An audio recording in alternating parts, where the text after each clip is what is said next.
Hola amigos, bien o no, y saludos desde Inglaterra. Hoy es el 4 de diciembre, entonces aquí en Inglaterra solo 3 semanas o 21 días hasta el Navidad. Y ese es un punto para pensar no solo con el festivo de Navidad, cierto, pero que nuestro calendario puede ayudarnos a mejorar nuestra práctica. So, el uso del calendario es el tema de hoy.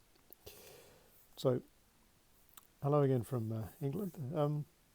Today I noticed that, well, it's now only 3 weeks till Christmas, 21 days.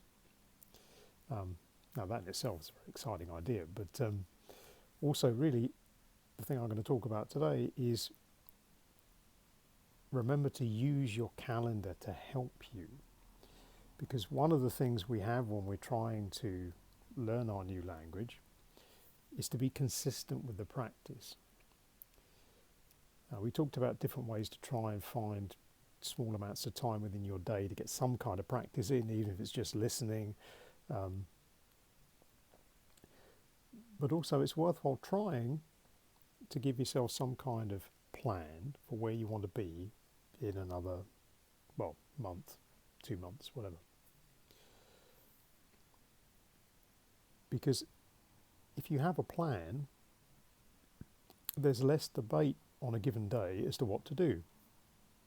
And this works well for lots of things. It's generally a very good tip to help you take the stress out of organising a lot of the tasks you have in your day.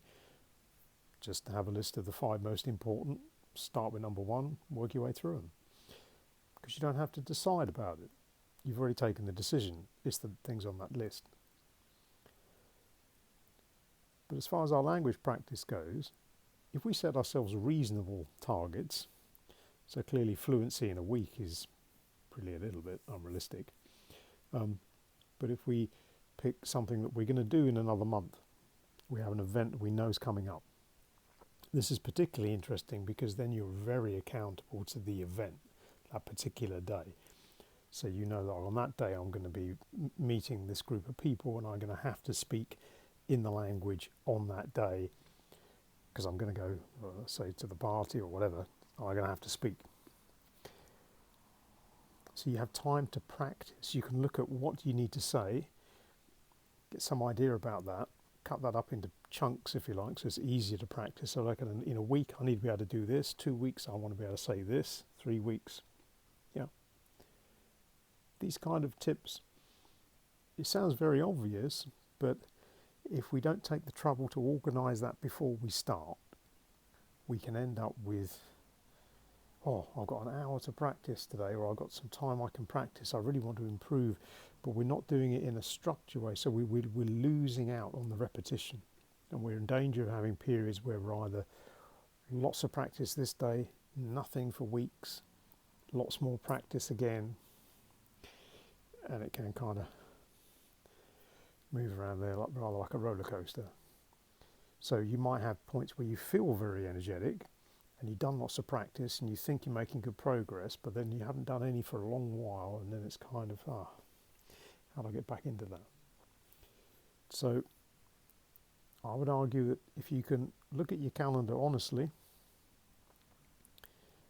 look at where you have more space in your schedule, either on a given day or in a given week, be realistic about where you can make space, and treat that space as like a sacred time for you just to do the practice. Doesn't matter what it is, it could be first thing in the morning, in the evening, your lunch break. But if you know that during that time, that's what I do, and there's no argument, then you know that when you get to that part of the day, that's what I should be doing now. The idea then to accompany that, once you set out the times in the day when you're going to be doing this, is to have a plan maybe like on a weekly and ideally like a daily basis, or certainly every week, you know that I should be doing this. So through the week you're going to practice this particular thing, and then all the opportunities you get during your day or during your week that you know you've allocated that time to practice, That's the thing you should be practicing. That way, your energy is focused on doing the practice, not worrying about what should I do. Try it. Particularly at this time of year, it's very busy. We've got loads of things we're trying to do, and clearly lots of this stuff's going to get very compressed. But if we think carefully about it and we get ready into the habit already, so we have this kind of thing set out, as we get a bit more time in the new year, clearly we can make some better progress. But the idea is to use the calendar to help you allocate the space, and also to plan, like every week, a different theme you're going to be working on, so you know in those time spaces where you're going to do the bit of study, that's the thing I'm working on. Try it, see how you go. Déjame saber en los comentarios. But for now, we'll say cheerio.